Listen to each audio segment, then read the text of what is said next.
alihi wa sahbihi ajma'in. Rabbi shrah li sadri wa yassir li amri wahlul 'uqdatam min lisani yafqahu qawli. Subhanaka la ilma lana illa ma 'allamtana innaka antal alimul hakim. La haula wa la quwwata illa billahil aliyyil azim. La haula wa la quwwata illa billahil aliyyil azim. La haula wa la quwwata illa billahil aliyyil azim. Alhamdulillah kita dapat jumpa lagi tengah hari ini. Allah Ta'ala dengan rahmat dia memberi kita izin, memberi kita masa, memberi kita kehendak.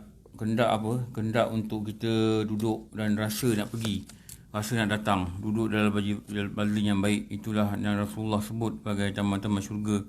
Semoga kekerapan kita duduk dalam taman syurga di dunia ini dengan rahmat Allah. Allah buka jalan untuk kita masuk syurga di akhirat nanti.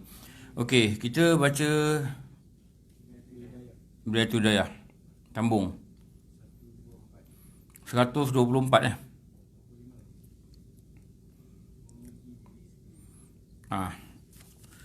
Dia masih lagi menceritakan tentang kebinasaan lidah. Dan perkara keempat dikatakan berdebat atau bertengkar. Ini kita nak habiskan sikit. Maka dia kata situ Imam Ghazali kata apa? Maka dia kata, sesiapa yang selalu bergaul dengan ulama pada zaman sekarang ini.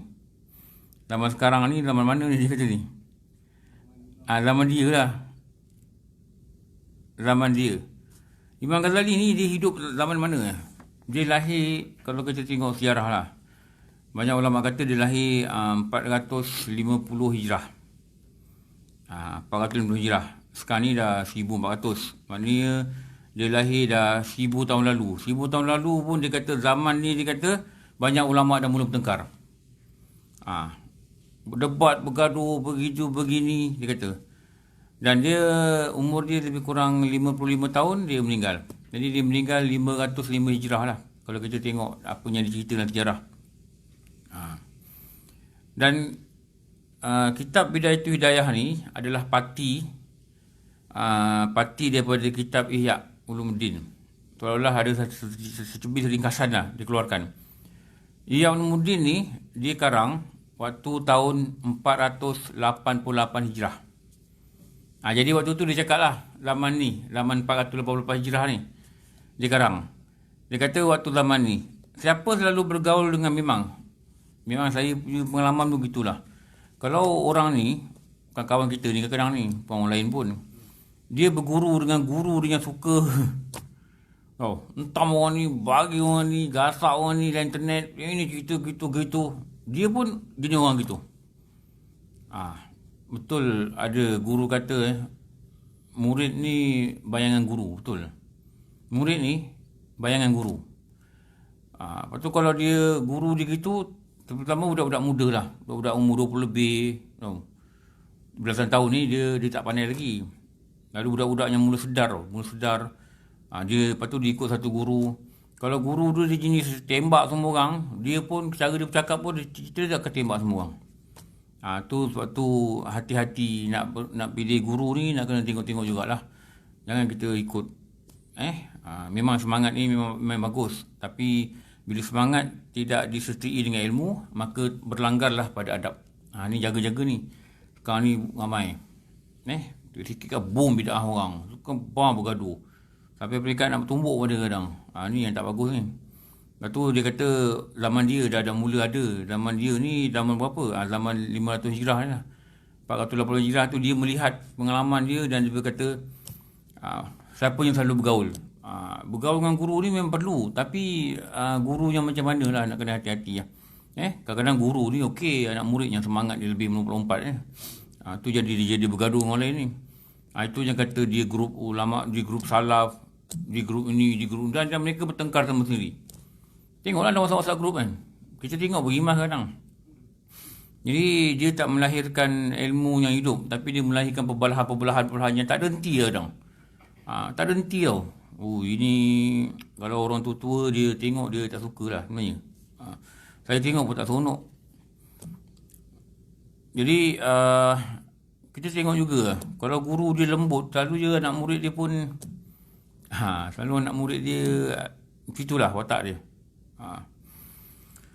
Sesiapa yang selalu bergaul dengan ulama' zaman sekarang ni, zaman sekarang tu zaman dia yang tulis kitab ni, zaman tu, pasti ia akan menjadi orang yang suka bertengkar. Tu zaman dia, zaman sekarang ni yang cakap lah. Ada pula yang main potong-potong video, entah ni, dia potong video ni, padahal guru-guru ni tak bergaduh pun. Dia orang yang tukang jadi gaduh-gaduh kan tu. Ini satu benda yang sangat bahaya ke. Sebab tu video jangan potong.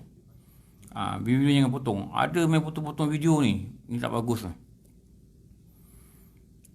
Lepas tu dia label pula guru ni, bida'ah guru. Mengerikan lah. Dia kerja dia tak ada lain naknya.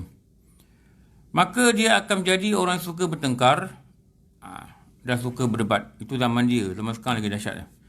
Dan susahlah dia untuk berdiam. Dia tak boleh diam diri. Kerana ulama' su' ni jahat lah. Ulama' su' ni maknanya ulama' jahat. Lepas tu orang yang mati tidak baik itu dipanggil su'ul khatimah. Kematian penutup yang jahat, itu nama dia su'ul khatimah. Wala tati' alaina ya Allah bi su'il khatimah. Minta lindung, jangan pergi tinggalkan dunia ni dengan keadaan penutup yang sangat tidak baik, nama dia su'ul khatimah. Tu su' tu. Kerana ulama su' telah mengatakan, apa dia kata? Pertengkaran ini adalah satu perbuatan terpuji. Dia kata gitu. Imam Ghazali dia tak setuju. Dia sendiri dah tak setuju lama, 1000 tahun lalu. Dia kata ulama jahat ni, su' ni, dia kata pertengkaran itu adalah satu perbuatan yang terpuji. Lepas tu jangan layan. Kalau dia nak berdebat ni, jangan layan. Terang dengan cara baik, dengan lemah lembut. Kalau tak dia nak dengar, sudah. Dan kemampuan mengemukakan hujah-hujah dalam perbincangan itu satu perkara yang sangat baik. Syarat dia mestilah dia meletakkan dengan cara yang betul, lemah lembut. Kalau tengking-tengking, kalau maki-maki, kalau ni kadang-kadang guru-guru ni tak ada apa-apa. Dia punya pengikut pula yang suka cakap macam-macam dalam Facebook ni. Tu masalah dia tu. Itu punca dia apa? Puncanya dia bersemangat yang salah. Semangat tu betul, tapi cara semangat ni salah. Cara semangat ni salah. Tu jadi makiamun ni. Lama sama sendiri bergaduh, tengkar. Itu tak bagus tu. Sebab tu Rasulullah sebut dalam hadis ni. Apa Rasulullah kata? Ada yang paling aku khawatirkan dari kalian yang lebih dibimbang daripada Dajjal. Ada benda yang lebih dibimbang daripada Dajjal. Maka Rasulullah ditanya, apa itu wahai Rasulullah? Siapa yang kau bimbangkan lebih cerut daripada Dajjal ni? Itulah ulama' su'. Ulama' su' ni ulama' jahat ni. Rasulullah juga bimbang ni. Rasulullah juga bimbang. Dia katakan ulama' su'. Ada hadis lagi Rasulullah kata apa? Aku khawatirkan atas umatku, para imam dan pemuka agama yang menyesatkan. Imam ni memimpin ni. Dia buat apa? Dia sesatkan orang. Dia sesatkan orang. Lepas tu kita nak kena jaga-jaga. Ada kadang-kadang kawan kita dihantar anak-anak pergi belajar kat sekolah-sekolah swasta. Sebab tu kalau kita nak hantar anak belajar, kita kena check lah. Check tau. Tanya kitab apa dia pakai. Tanya dulu guru tu kitab apa pakai kitab apa ni. Lepas tu kitab-kitab tu kita tengok lah. Kalau pakai Ahli Sunnah wal Jamaah pakai, okey lah. Kitab-kitab ni tak tahu kitab apa dia pakai. Adakah kawan kita yang kena ni? Bila ambil anak 3 bulan aja, anak dia mula pertikaikan. Doa lepas solat, kenapa doa? Tahlil buat tahlil untuk bapak dia. Dia kata kenapa dah tahlil? Ini benda-benda yang kadang-kadang yang pelik-pelik ni lah saya kata ni. Bergaduh dengan mak. Apa buat tahlil ni? Gitu. Macam-macam benda lah. Yang kita katakan pahaman Wahabi ni. Jadi, akhirnya bapak dia berhentikan sekolah dia. Sebab nampak dia dah.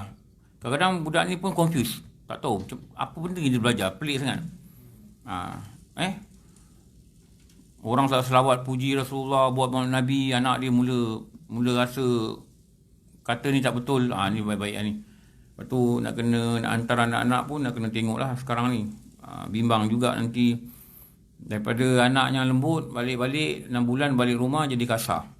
Suka berdebat, terutama hal agama. Dia tak kira, abang dia pun dia gaduh dengan abang dia pasal agama. Abang pun pelik. Kenapa? Mungkin guru tu jenis yang suka berdebat. Suka berhujah, dilahirkan anak murid dia dalam 6 bulan je, anak murid dia boleh bertukar. Ni yang tidak bagus tu. Lepas tu dalam kitab Ihya Ulumuddin ni, Imam Ghazali dia ada cerita apa ciri ulama su'. Dia suruh tengok apa ciri dia. Ciri ni yang pertama dia apa? Dia gunakan agama ni untuk dapatkan harta. Dia gunakan ilmu agama dia untuk perkayakan diri dia, dapatkan harta. Ni dia katakan ulama su'. Ulama su'. Kadang-kadang ada masalah juga. Kadang dia panggil guru-guru daripada jauh. Bagi RM50 aku.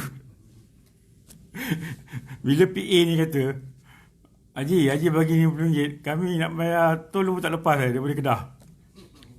Wah, mula kata ni gitulah, inilah, nak kumpul harta lah. Faham lah sikit kan.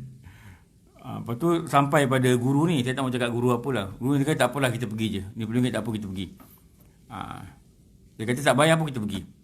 Tapi jangan samakan saya dengan orang lain, dia kata. Maknanya jangan samakan dengan orang lain. Dia mungkin ada duit. Kadang-kadang dia ada duit atau tak duit lah. Tapi orang lain mungkin tak ada duit. Jangan sama macam dia. Dia kata tu. Tu yang timbul benda-benda gini ni. Keperluan dia adalah keperluan dia lah. Kalau dia nak datang atau kita boleh ambil ni, kita ambil lah dia. Kita tak mungkin boleh ambil daripada jauh kan. Jadi kira-kira lah keperluan dia, luluskan keperluan dia. Tu. Jadi dia kata kalau masuk ni apa? Memperbanyakkan harta. Kedua dia kata apa? Menjadikan ilmu yang ada padanya untuk dia berbangga diri. Kalau kita dengar guru-guru kita cakap lah guru-guru yang tawaduk, dia takkan cakap saya ada PhD tau, dia tak cakap. Walaupun dia ada degree, dia tak sebut.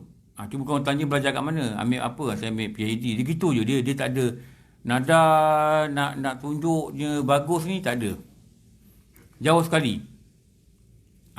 Kita boleh tengok daripada cara kita berbual dengan dia, watak dia, sikap dia, cara dia berurusan, kita boleh tahulah. Kita boleh nilai lah sebenarnya. Sebab benda ni tidak boleh dilakon-lakonkan. Terutama bila orang cabar dia, dia akan keluar benda tu. Dia yang terkeluar ni bila dia cabar. Ada orang bila dia cabar dia boleh kawal. Ni yang bagus ni. Sebab tu nak pilih guru pun nak kena tengok-tengok jugalah. Nak kena tapis-tapis juga. Nak kena tapis juga. Kalau tidak nanti dia build up kita punya peribadi ni dengan cara yang kasar. Ni pun tak bagus lah. Yang cara yang kasar. Nanti kita daripada lemah lembut orang kawan, kita bergaduh dengan kawan pasal agama. Ini dia katakan bertengkar-tengkar ni. Hasil daripada apa? Hasil daripada binaan daripada guru kita juga. Lepas tu nak kena hati-hati. Kalau belajar cara online, cara YouTube. Sekarang ni banyak belajar pakai YouTube. Kadang-kadang satu kitab ni komplit ada pun ada khatam. Kalau ikut apa yang guru-guru cakap lah. Saya ni ambil kata dia orang kita kena cari ruang, cari jalan, jumpa mereka.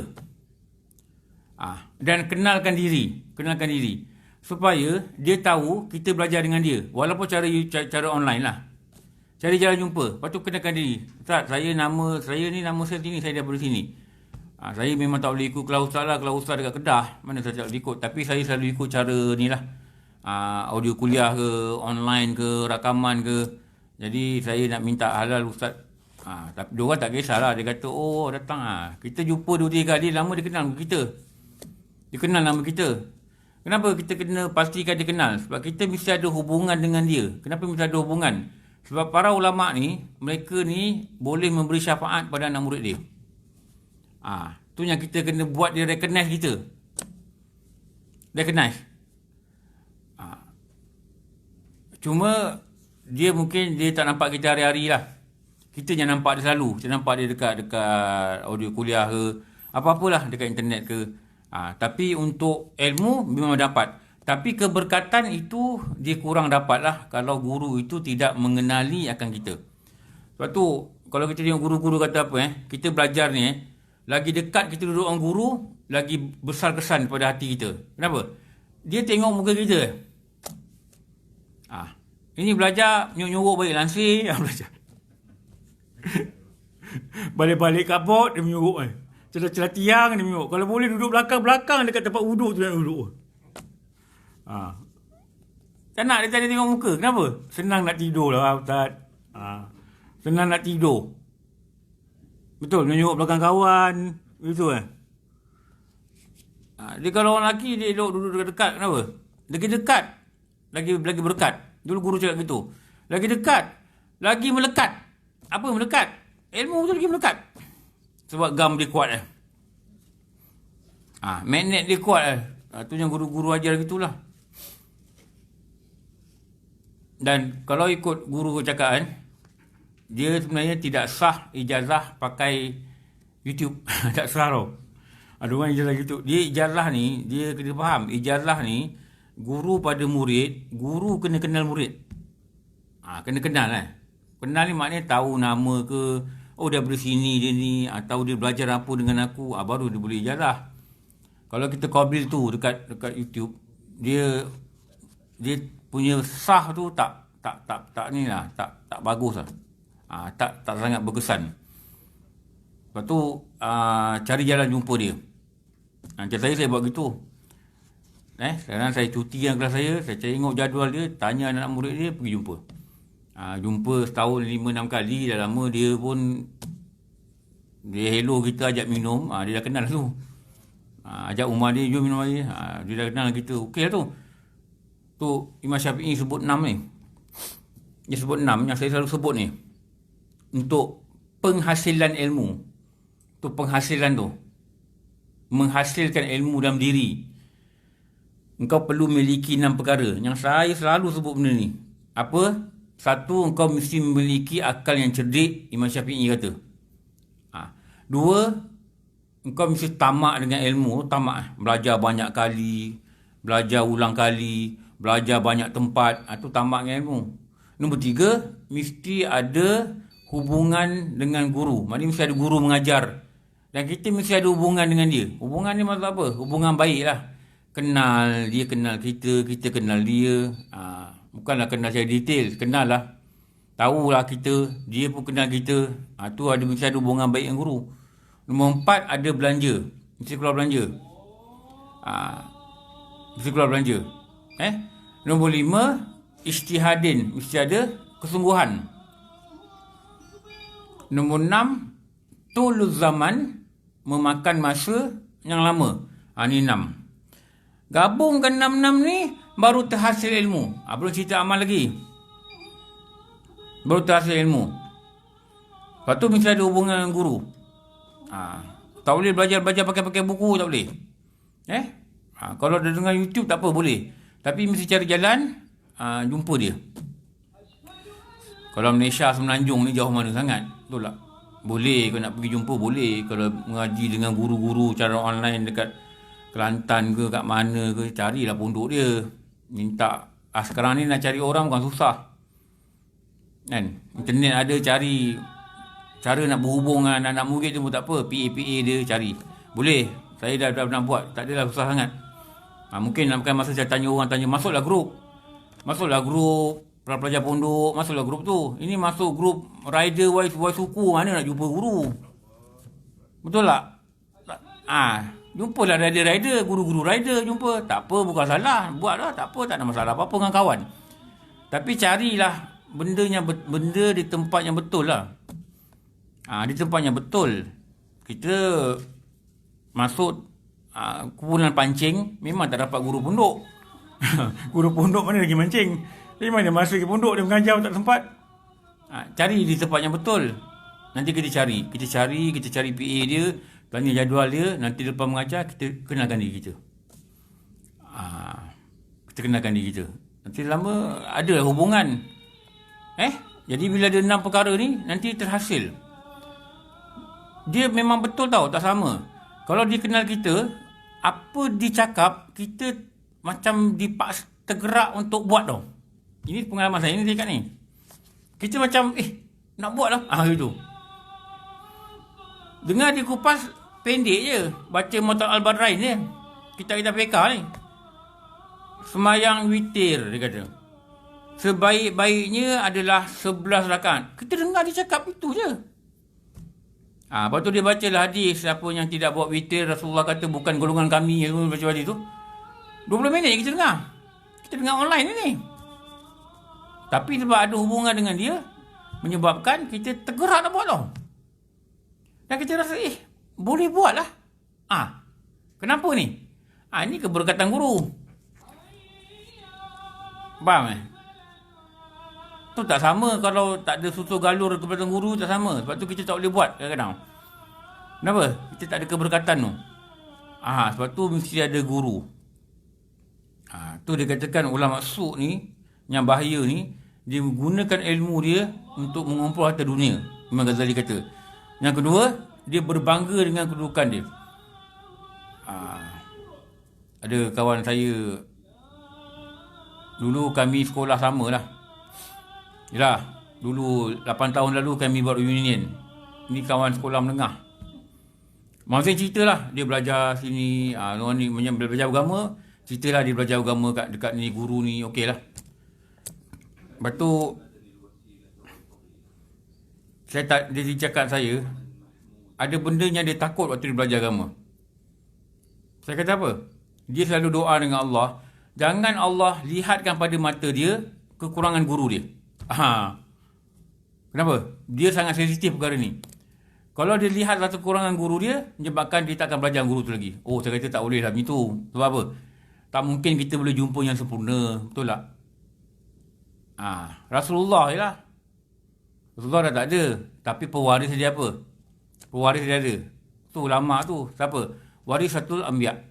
Dia pewaris. Kalau kita nak jumpa yang sempurna, kita akan jumpa yang sempurna. Kita akan jumpa. Dulu masa saya belajar kan, masa tu kira 20 lebih ni, budak 20 lebih tahu lah kan, semangat dia lain. Dia kalau dia suka ustaz ni, dia cerita macam ustaz ni boleh terbang lah, macam para wali lah kira. Betul dia kat ni. Lepas tu satu hari dia kata, aku tak nak belajar dengan ustaz tu lah. Saya tanya, kenapa? Kau dah ikut kitab dah lama. Aku tahu aku pergi kampung dia. Kebetulan dia rumah dia dekat rumah ustaz tu jugalah. Dia jumpa ustaz ni balik pasar. Ustaz ni bawa lah bakul pasar tu. Dulu pakai bakul. Kata nampak terkeluar petai. Petai? Tu petai tak? Makan petai. Ustaz ni makan petai lah, dia kata. Aku benda makruh. Macam mana ustaz ni makan benda makruh? Tu kau tak nak belajar benda tu. Itu hak dia untuk menilai lah kan. Itu hak dia untuk menilai, betul tak Tapi pada saya tak wajar sampai peringkat tu lah. Tak wajar sampai peringkat tu. Dulu, pengalaman saya dulu kan, masa saya ikut kelas pengajian Arwah Ustaz Mano, ni tahun 90-an lah. Dengan awal tahun 2000. Arwah Ustaz Mano ni, dulu tak ada ni, internet rekaman ni mana ada. Dia punya CD ada beberapa biji je. Dah tak ada lah CD tu. Kalau dulu orang panggil Ustaz Mano Pucung, orang kenal lah. Dia rumah dia Batu 14. Dia guru pondok yang pakai sebelah besar tau. Dia memang guru pondok. Dia belajar di pondok Selinsing Kelantan. Selinsing kan nama dia. Dan dia pun pernah pergi mengaji di Yala, di Pelantai, di Patani. Lepas tu bila arwah ni meninggal pada usianya muda, kami ni AJK. Lepas tu saya ni 20 lebih ni kira tua lah kat tempat tu. Kira orang tua lah. Umur 20 lebih je, tapi kira tua lah. Umur 28, 29, 27 ni kira tua lah. Jadi pakat-pakat lah cari guru ganti. Jadi dapatlah satu ustaz ni. Ustaz ni dia datang pakai kemeja, pakai seluar, pakai kemeja, pakai kopiah. Lepas tu dia ada kitab tulis tangan tau. Tulis tangan ni daripada Patani lah. Tulis tangan. Dia suruh kita putus state lah. Kita putus state lah, kita belajar. Lepas tu dia datang mengajar pun dia pakai macam tu. Hari pertama dia mengajar, bila dia tanya ada soalan, ada kawan kami ni tanya, Ustaz, kenapa Ustaz tak rasa ban? Dia kata tu. Budak tu betul-betul belakang saya yang tanya ni. Sebab apa? Kami dengan arwah Ustaz Maknur ni, memang budak-budak mula dah ramai pakai serban tau. Pakai serban kan? Pakai serban. Kali Ustaz datang yang ganti ni, tak pakai serban. Betul tak? Ada orang tanya, Ustaz kenapa Ustaz tak pakai serban? Tanya. Wah, saya pun tak jangka orang bertanya gitu. Jadi Ustaz ni ceritalah beberapa alasan yang diberilah. Kita tak mau cakap lah. Itu bila dia jawab macam tu, mula separuh orang tak datang dah. Separuh orang tak datang. Bila mungkin sebab budayanya dulu kan. Budaya dulu, arwah Ustaz Maknur ni dia banyak memperkatakan tentang sunnah, tentang ulama-ulama Nusantara, cara dia berpakai, kitabnya dia ajar kan. Jadi budaya kami ni dah sesuai dengan situ. Jadi bila dia ganti dengan tu, separuh tak datang.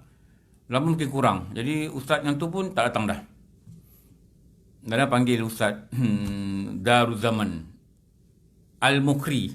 Depan tu ada tahfiz belah kanan. Ustaz tu sampai sekarang ada. Dia ajar, disambunglah kitab Riyadus Salikin, Riyadus Solihin. Lepas tu dia ajar satu subjek baru lah, Nahwu Saraf. Kena Nahwu Saraf, lagi separuh hilang. Pening. Fi'il amar, fi'il ini, gitu, isim. Saya pening. Tadi, tapi saya punya menyesal sampai sekarang lah. Kenapa saya tak boleh sabar tumpu perhatian. Kalau tidak saya dapat. Sampai sekarang saya tak pandai Nahwu Saraf. Sebab saya tak tumpu perhatian. Saya rasa macam cepat give up lah. Dah lama kelas tu pun bubar.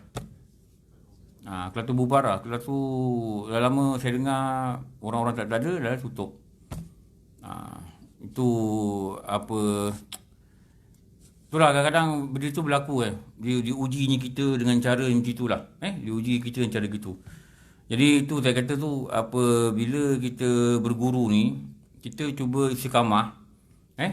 Kalau kita jumpa satu guru yang kita rasa dia cakap, kita boleh buat. Ni satu benda yang bagus. Maknanya dia ada frekuensi yang sama dengan frekuensi kita. Tapi mesti pastikan benda yang dia cakap tu betul. Ada orang dia boleh buat, tapi yang dia buat dia tak betul. Tak guna juga. Maknanya kita mesti tahu benda yang betul. Macam dulu masa saya kerja, kawan-kawan kata kan, dia kata dia bukan tak nak hantar anak-anak dia punya pondok. Dan dia sendiri bukan tak nak pergi pondok. Dia takut yang dia ajar di pondok ni salah. Saya kata, salah macam mana? Yelah, dia kata sesat. Saya kata, nak tahu sesat atau sesat, kita mesti tahu apa yang betul tak? Kalau kita pun tak tahu apa yang betul, mana kita tahu tak betul? Antara kaedahnya dia ajar guru kata, kita tengok kitab apa dia pakai. Dan kita mesti tahu, kita ambil lah nama kitab tu. Kita rujuklah orang lain kan, kau tak pandai kan. Kau dia kata, kita pakai usul tauhid, kita pakai risalah tauhid, kita pakai kitab setangkai padi. Pernah dengar kitab setangkai padi tak? Yang itu kitab tauhid lah. Kita pakai kitab Baqarah, Al-Amani, itu semua kitab tauhid yang diiktiraf oleh Sunnah wal Jamaah. Kita pakai Mutlaq Al-Badrain, kitab fiqh, kita pakai Bidayatul Hidayah, kita pakai Ilmu Beruntut. Ini yang dipakai oleh Ahli Sunnah wal Jamaah di Nusantara ni, di Nusantara Melayu. Okey lah tu, betul tu. Cuma kaedah menyampai lah, ada budak faham, budak tak faham gitulah. Kalau kita pun tak tahu apa kitab yang biasa dipakai oleh Sunnah wal Jamaah, kita pun mana kita tahu, betul tak? Hanya kita dengan dunia kita kata mengaji kat pondok ni sesat, apa tak boleh gitu. Satu penilaian yang salah lah. Mungkin ada beberapa kesilapan, tu kita tengok betul-betul. Tu dia kata dia jaga tu. Apa? Dia katakan ulama maksud. Nombor 3, apa ciri ni? Satu, dia katakan, kata ulama maksud ni dia menggunakan ilmu dia untuk mengumpulkan harta. Nombor 2, dia katakan apa? Dia katakan dia menggunakan ilmunya untuk berbangga dengan kedudukan dia. Kita boleh nilai sini lah. Kalau macam saya dulu particular. Saya betul-betul particular. Tapi kalau tengok cakap pun lain, saya tak belajar. Saya cari orang lain. Saya tak belajar. Bukan nak cari yang sempurna, tapi tak boleh ada satu benda yang sangat menggusarkan hati lah. Cakap dia riak ke apa, pada saya, dulu saya memang jaga. Saya tak boleh. Saya macam ada blok. Kalau macam tu, saya tak boleh tiba. Tu kita nilai sendiri lah macam mana. Lepas tu dia kata, Ulama sunni apa? Menyombong diri dengan besarnya pengikut. Kalau kita jemput, dia tanya kita berapa orang datang. Ustaz, surau KKR ni, kalau lelaki 8, 4, 3, 7, perempuan 2, 4, 6, 7. Lelaki 7, perempuan 7. Tapi tidurnya 5 orang. Oh, saya kalau macam tu saya tak boleh datang lah. Saya selalu ceramah orang beribu-ribu. Ni jangan panggil kali. Saya kata tengah jangan panggil. Bukan apa? Bukan. Dia berbangga dengan kedudukan dia. Saya kalau ceramah selalu beribu-ribu. Kalau setakat datang 12 orang, tidur 5 orang, tak payah datang lah. Ini tak payah panggil. Ni bang lah, kalau dia dah biasa ceramah ribu-ribu kan. Datang macam ni dia nak cakap pun dia malas. Betul ada yang jenis begini. Tak tahu lah tu orang-orang cara masing-masing lah. Saya sendiri pernah mengajar pejabat, saya cakap betul ni. Seorang je dengar. Tukang rakam audio kuliah je ada tu. Saya cakap betul ni. Saya kata aku nak mula ke tidak ni? Saya dah biasakan diri saya untuk punctual. Saya tak nak saya lambat. Saya kalau lambat saya rasa bersalah. Kecuali kalau saya tak boleh elak, tu saya lambat. Tunggu pukul 1, dia seorang ada situ. Tunggu 1-5 minit, dia seorang. Dia pun macam resah yang malu dengan saya. Selalunya 3 orang. Itu seorang. Betul, dia kata tak apa Ustaz. Start je lah. Tak apa Ustaz, Malaikat Rahmat ramai. Oh, pandai dia cakap, okey. Betul. Fahaman tu betul. Jadi saya pun mikir tak apalah, Malaikat Rahmat ramai. Saya pun start lah. Di situ, dia pakai 2 handphone. Satu handphone itu, satu handphone dia pegang. Ada masa dia gini. Allah. Dah lah seorang, jangan begini. Kesian lah kat aku ni cakap seorang. Tapi saya fikir online. Saya pun ada on. Saya tengok ada viewer kan. Tapi tak apalah. Saya pandang je handphone ni. Saya cakap seorang. Tahu tak? Saya cakap dengan handphone. Punya kelakar. Lepas tu saya tak tahu lidah saya bercakap. Ada soalan? Saya kata siapa? Tanya tak ada orang. Saya tengok ada soalan dalam ni. Dalam audio kuliah. Saya jawab. Lepas tu dia nak ambil baru ada seorang datang. 2 orang lah, maknanya 2 orang. Ada juga macam tu. Tapi tak apalah. Tak apa kita bila niat kita nak menyampaikan, tapi kita kena faham juga orang yang mengajar ni diri manusia. Kalau datang 3 orang tidur, dia nak cakap dengan apa? Dah lah rakaman tak ada, dia cakap dengan apa? Nak cakap dengan dinding. Baik dia kata buang masa juga kan.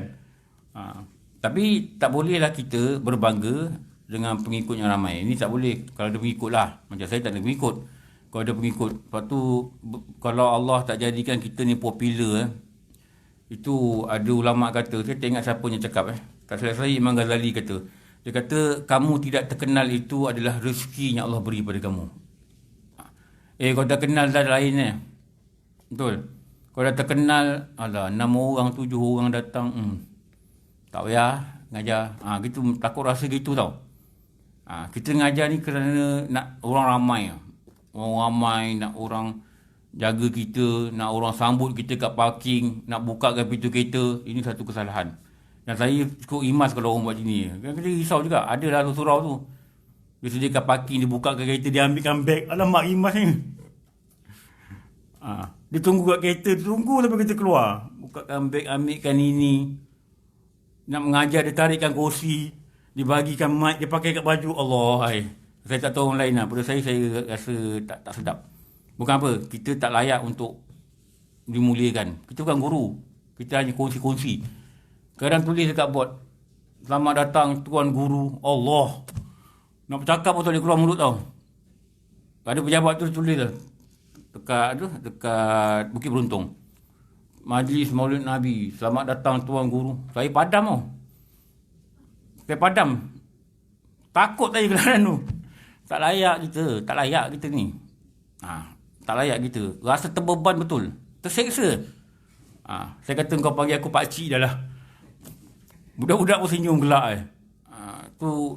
Benda ni memang bahaya sebenarnya. Bahaya. Apa lagi dia kata ni? Maka hendaklah engkau lari.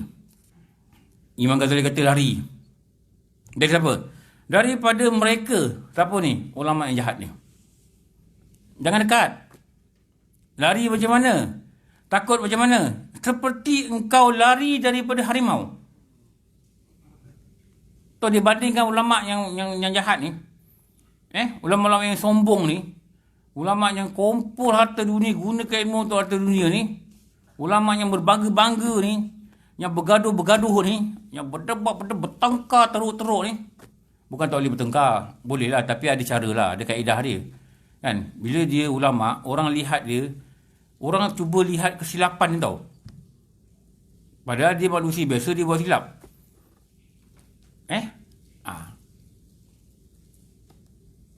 Orang datang orang kahwin ni. Kahwin anak ustaz, ada pacar ragam tu. Tu pacar ragam. Ada kugiran, bukan pacar ragam. Tu kugiran. Tahu tak kugiran ni apa? Kumpulan gitar rancak. Itu nama kugiran tu. Kugiran. Kumpulan gitar rancak. Tu kugiran tu. Orang akan kata, anak ustaz ada kugiran, aku anakku kahwin, ada disko pun tak apa. Lebih kurang gitu Lebih kurang gitu dia akan gunakan kekurangan ni, kesilapan ni untuk apa? Untuk beralasan dia boleh buat sebagai orang awam. Ni kadang-kadang silap ni. Itu masalah dia, itu kekurangan dia, itu dosa dia. Bukan alasan untuk kita buat. Bukanlah. Lepas tu kita kena ada penilaian kita sendirilah.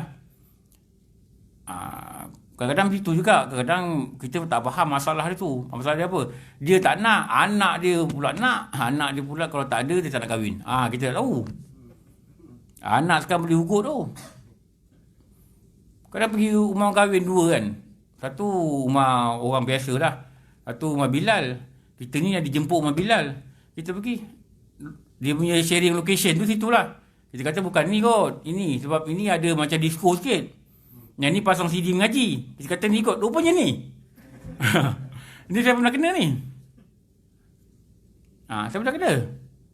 Tapi kita tak boleh cakap. Tak boleh cakap gitu. Kita ingat cakap tau. Kita tak tahu tau kita macam mana. Betul tak kalau kita boleh ambil pengajaran. Jangan cakap apa-apa. Cakap apa. Jangan. Ini bahaya lah. Ini bahaya Kita kata kita lebih baik daripada orang pun bahaya juga. Jadi apa yang kita kata apa? Engkau, apa yang Ghazali kata, engkau larilah daripada ulama su' ni, ulama jahat ni. Maknanya lari, jangan dekat-dekat, jangan bergaul. Jangan bergaul. Nak belajar pergi cari orang lain lah. Itu lebih selamat lah. Sebab guru ni dia membentuk kita. Cikgu kan, dia membentuk kita. Kalau dia sangat kasar, nanti dia lahirkan kita yang berwatak kasar. Kalau dia bermudah-mudah dalam syariat, menyebabkan kita ni jadi bermudah-mudah dalam syariat. Tak tahu lah orang lain. Saya dulu saya tengok dekat luar je, saya tengok. Kalau kat luar, minta maaf cakap lah, tak pakai kopiah, saya tak belajar. Pada saya, dulu kami suami isteri memang tapisan kami begitu. Di kawan-kawan kena pakai kopiah. Bukan soal mesti pakai serban, tak. Bayanglah, kena nampak syiar pada diri dia, dia membawa agama. Sebab dia guru. Dia bukan orang biasa. Orang biasa cerita lain. Orang biasa cerita lain. Dia guru. Bila watak dia guru, dia mesti ada watak macam itulah. Patutnya untuk kita, letakkan hati kita, serahkan diri kita untuk dididik. Pada saya pegang gitulah dulu. Guru-guru pun pasal gitulah. Guru pasal gitu. Bukan ada orang dia faham macam ni, tak apalah. Tak ada masalah apa-apa. Tapi kita berhak untuk menerima yang sepatutnya kita terima lah. Itu je. Dan ketahuilah bahawa Imam Ghazali kata, pertengkaran itu adalah salah satu sebab menurunkan murka Allah. Sebab Allah murka pada manusia ni. Antaranya apa? Bila bertengkar-bertengkar. Sebab tu saya cakap lah, jangan bertengkar dalam mesyuarat. Jangan bertengkar dalam meeting dekat tempat kerja.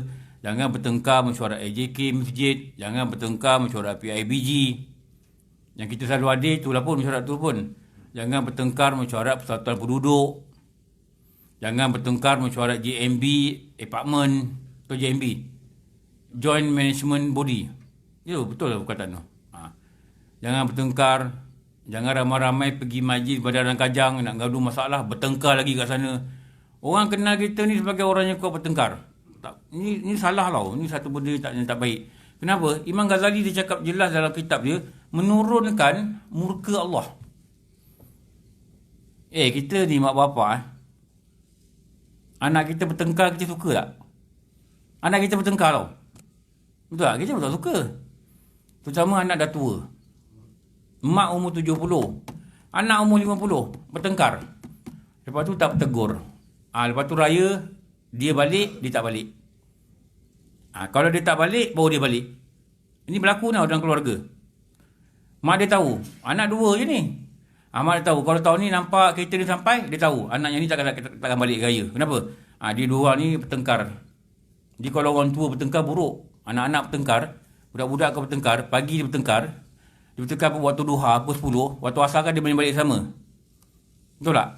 Budak-budak. Tapi kalau orang tua bertengkar, dia bertengkar tahun 72, dia bertegur balik tahun 78. Ni cakap betul ni. Lepas tu jangan create umur dah macam ni 40, 50, jangan create pertengkaran dengan adik-beradik. Kita tahan lagi mungkin, kita biarlah dia marah kita dalam WhatsApp ke, kita tahan, kita jangan bertengkar. Kita kalahkan diri kita, tak apa. Kita tegur dia, tak apa. Tapi kalau kita api tu, orang dulu kata api jangan lawan dengan api lawan dengan air. Api padam. Kalau api lawan dengan api, ada pula lagi batu api. Tahu? Api lawan dengan api, ada batu api pula, kasih asah bagi api tu naik lagi. Tu yang bergaduh dengan ipar-ipar tu. Benda kecil je. Kakak ipar dia kata, contohlah, bini kau ni tembam macam Doraemon. Ni contoh dia kata ni. Yang suami ni pula, bijaklah sikit. Betul tak? Kita lelaki ni bijaklah sikit. Jangan cerita dengan bini kita. Ini dia balik raya haji, dia cerita. Dia kata Kak Long cakap, you ni nampak tak lembu korban yang gemuk tu? Badan you lebih kurang tu lah, dia kata. Ada dibandingkan adik ipar dengan lembu korban. Mestilah budak perempuan ni, isteri ni marah, betul tak? Orang perempuan jangan cakap dia gemuk. Ini pantang keturunan ni betul. Orang lelaki cakap dia boroi, dia suka. Bahagia dia kata, betul tak? Betul tak Fendi? Bukan dia kisah. Tapi kalau perempuan tak boleh. Benda-benda sensitif. Nampak tua, ni jangan sebut perempuan. Orang lelaki jangan cakap dia bodoh. Ni pantang dia. Dia secabar. Biar cakap dia boroi tak apa. Jangan cakap dia bodoh. Jadi patutnya jangan sampaikan. Kenapa jangan sampaikan? Bila sampaikan nanti kan bergesil hati tu. Betul tak? Dia mula datang rumah kan tak tegur kakak ipar dia. Kakak ipar dia tak tahu. Yang benda yang dia cakap tadi, yang digurau-guraukan tadi, yang kata muka adik ipar dia macam Doraemon ni, dah disampaikan. Jadi lama timbul pertengkaran, betul tak? Sampai anak 5 baru baik balik. Itu kalau ada umur. Jadi mak mertua ni tengok kenapa dia tak bercakap, tak tahu cerita. Akhirnya tahu. Sedihlah dia, menantu dia tak bercakap dengan anak perempuan dia. Kan tak bagus kan? Betul tak? Orang tua dia sedih lah. Kita kata lantak kau lah, kau tak tegur aku. Kita cakap gitu. Tapi orang tua ni dia berfikir cara lain. Apa punca dia? Itu dah pertengkaran dalam diam. Itu nama pertengkaran dalam diam. Macam hero yang tidak didendang, itu pertengkaran yang tidak didendang. Tahu? Dalam senyap, dia ada terbuku hati. Dan dia tak maafkan. Imam Ghazali sebut dalam Ihya Ulumuddin. Dia kata apa? Sebelum kau mati, kau kena maafkan semua orang yang pernah buat salah dengan kau. Kenapa? Kalau tidak nanti, bila kau nak mati nanti, syaitan ni, dia nak sesat dengan kau, dia menyerupai orang yang kau pernah marah, yang kau pernah benci, yang kau pernah geram dengan dia. Dan orang tu akan kata, sekarang ni kau nak mati, aku datang, kau nak apa dengan aku? Jadi kita mesti sibuklah nak cekau dia. Dulu guru kata cekau tu cekau. Tak kucing Sedangkan waktu tu kita sepatutnya menumpukan pada kalimah syahadat. Itulah kan patutnya kan. Istighfar banyak-banyak, dia ajar gitu. Sebab tu dia katakan engkau maafkanlah semua orang. Itu yang lebih baik. Jadi nak mati pun syaitan tak boleh serupa muka dengan orang tu. Itu diceritakan dalam kitab. Kenapa punca tu? Punca dia pertengkaran yang tidak sudah. So jangan create lah. Jangan cakap benda-benda yang WhatsApp group kan. Kadang-kadang WhatsApp group ni, grup kita ni, grup sekolah. Sekolah ni bayi-bayi kita lah, umur 60, 50. Orang umur 60 dia sensitif tau. Sebab tu banyak left group ni orang 60 kan. Grup-grup umur 60 ni banyak left group kan.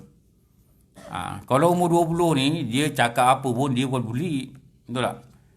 Umur 60 ni ada grup G gitu. Dia belasah orang tak apa. Orang sebut dia tu perkataan je dia left. Lepas tu 5 hari lagi add balik, masuk balik. Minggu depan left balik.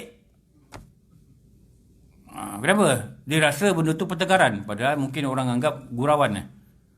Tu dia kata apa? Jangan bertengkar. Imam Ghazali cakap terang-terang dalam kitab tau. Kenapa? Pertengkaran ini salah satu sebab. Maknanya banyak sebab. Antara sebab yang menurunkan murka Allah. Itu meeting-meeting yang bergaduh. Jangan sampai baling-baling file, entak-entak meja, baling-baling pen. Jangan lah. Ini dah buruk lah. Teruk sangat Di tempat meeting ni bukan tempat berperang. Tempat meeting ni tempat berbincang.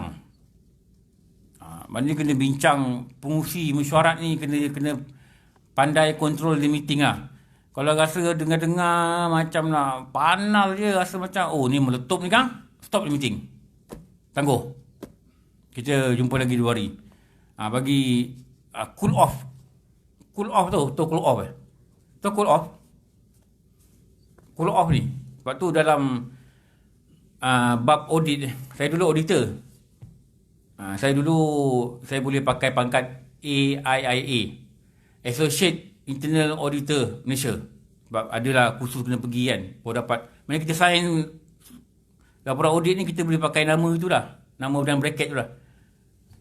Dalam buat audit report ni, dia ada petua.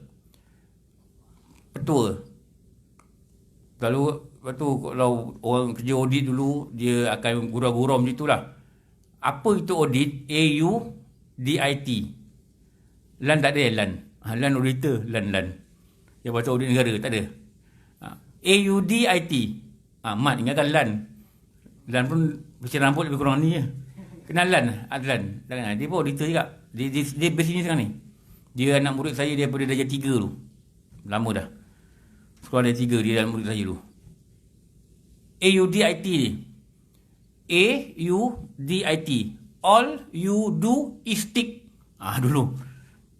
All you do is tick. Dia kata kerja audit senang. All you do is tick. All you do is tick. AUDIT. Bila kita buat report, dia ada satu dah siap. Kita jangan present pada siapa-siapa. Kalau tunjuk bos untuk betulkan ayat itu boleh lah. Untuk betulkan isi betul. Tapi jangan present pihak yang berhak memberi respon. Itu nama dia audit comment. Jangan bagi dulu. Kita kena ada satu period, nama dia cool off. Apa?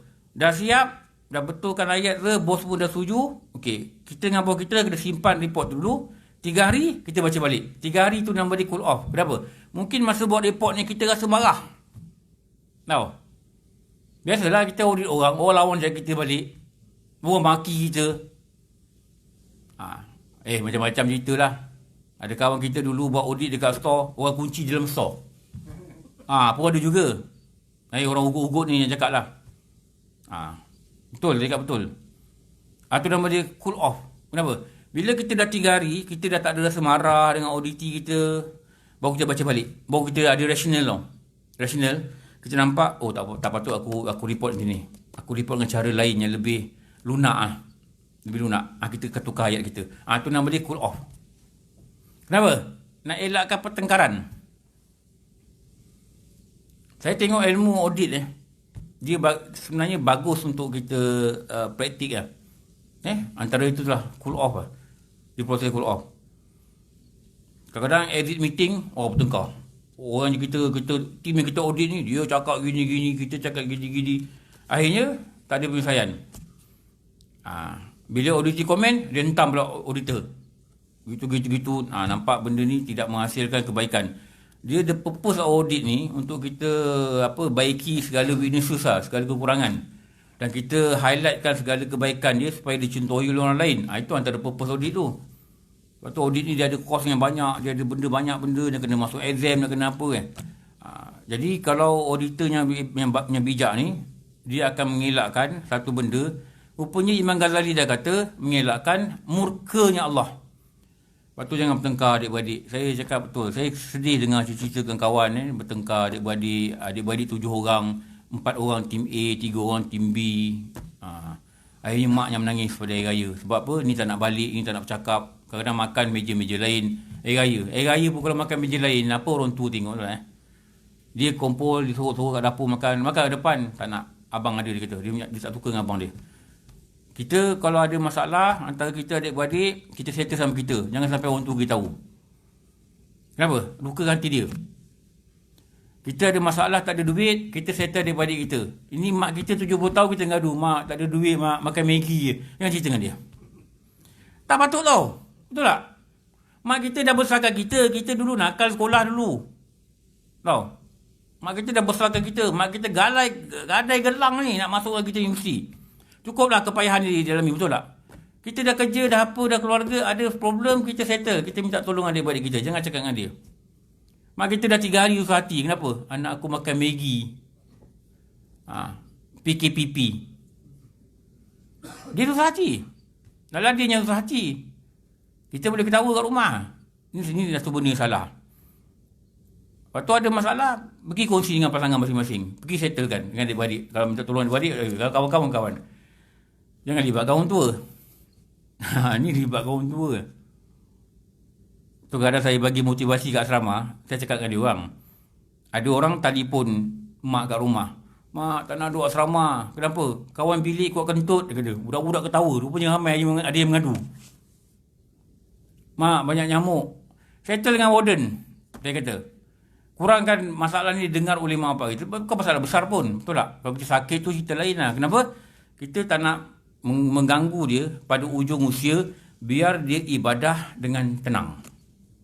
Kongsikan berita gembira. Anak kita dapat 5A. Bagi tu dia dulu. Jangan beritahu orang lain. Yang masuk dalam Facebook dulu. Beritahu mak kita dulu. Mak, ni cucu mak ni. Alhamdulillah dapat 5A. Biar dia gembira. Kenapa? Menggembirakan hati dia itu mendatangkan rahmat pada kita. Siapa bagi rahmat? Allah bagi rahmat. Betul tak? Gembirakan hati dia. Gembirakan hati dia. Jangan cerita masalah kecil-kecil. Allah, tak wajar lah. Pada saya tak wajar lah. Waktu saya kata jangan melibatkan, jangan jaga-jaga diri, jangan terlibat dengan pertengkaran. Turun dulu orang tua ajar kita beralah lah. Kau dia adik-beradik kan. Dia ajar kita dulu kecil. Perkataan beralah ni rupanya mengelakkan pertengkaran. Kenapa? Akibat daripada pertengkaran ini Imam Ghazali cakap dengan jelas dalam kitab ni, sebab yang menurunkan murka Allah. Allah murka dah tak guna hidup. Dah tak guna hidup lah. Betul, tak ada makna hidup. Allah murka. Dia lawan murka ni adalah redha. Redha lawan murka ni adalah redha. Lawan laknat adalah rahmat. Itu lawan-lawan tak lawan ni lah. Maknanya jangan cari jalan menyebabkan dilaknat Allah, tapi carilah perbuatan yang mendapatkan rahmat Allah. Lawan syurga ni neraka. Lepas tu kita pernah baca dalam kitab ni juga dulu. Dekat awal-awal, dekat tengah-tengah. Ada doa yang Rasulullah ajar kepada Aisyah. Ada dalam belakang ni. Dia ajar apa? Dia ajar, wahai Aisyah, kau doa ni. Ya Allah, aku memohon syurga padamu dan aku memohon amalan yang mendekatkan aku ke syurga. Dari segi niat, perkataan atau perbuatan. Mohon syurga. Mohon juga Allah mudahkan kita datang belajar, datang jemaah, datang mengaji, datang bersedekah, boleh ziarah orang, boleh bantu orang. Itu amalan mendekatkan kita ke syurga. Dan dia ajar juga, aku berlindung daripada neraka dan amalan-amalan yang menyebabkan dekatnya aku daripada neraka. Apa? Itulah dosa, itulah maksiat. Sama ada amalan itu datang daripada hati, perkataan atau perbuatan. Itu doanya dia ajar dalam kitab Bidayatul Hidayah, dia katalah setengah dulu. Rasulullah ajar pada Aisyah. Tu jadilah orang yang mempunyai watak tidak suka bertengkar, tidak suka berdebat. Kenapa? Dia faham akibat yang ujung sekali menyebabkan murka Allah pada diri dia. Kita nak cakap, kita cakap je. Jangan sampai bertengkar. Lepas tu tone ni antonasi. Betul ke perkataan tu? Antonasi. Betul? Antonasi.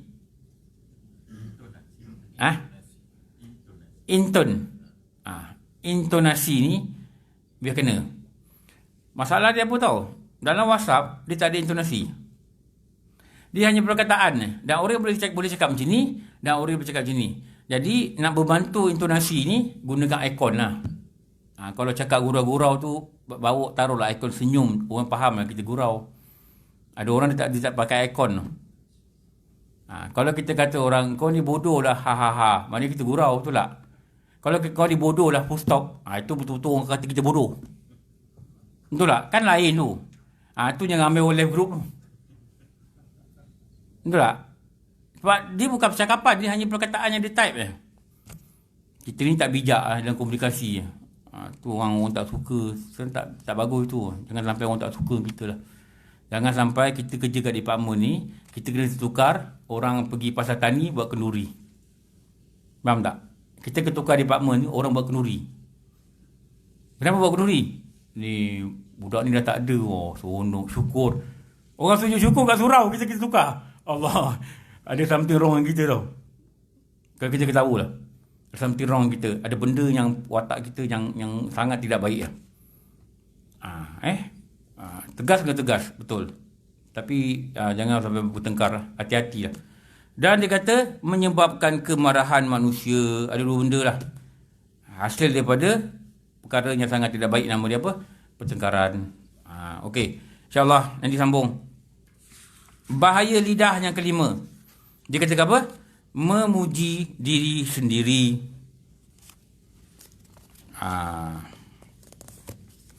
Punya bahaya je puji diri. Nanti kita cerita apa yang tadi kata. InsyaAllah. Subhanakallah wa bihamdika asyhadu an la ilaha illa anta astaghfiruka wa atubu ilaik. Bismillahirrahmanirrahim. Innal insana lafi khusr allazina amanu wa amilus solihat tawassaw bil haqq wa tawassaw bis sabr. Bismillahirrahmanirrahim. Alhamdulillahirabbil alamin. Wassalatu wassalamu ala sayyidina wa lana Muhammad wa ala alihi wa sahbihi ajma'in. Rabbana atina fid dunya hasanatan wa fil akhirati hasanatan wa qina adzabannar. Sallallahu ala sayyidina wa lana Muhammad wa ala alihi wa sahbihi wabarakatuh. Walhamdulillahirabbil alamin. Ampun maaf, pasti banyak kekurangan pada semua. Wabillahi alam. Wassalamualaikum warahmatullahi wabarakatuh.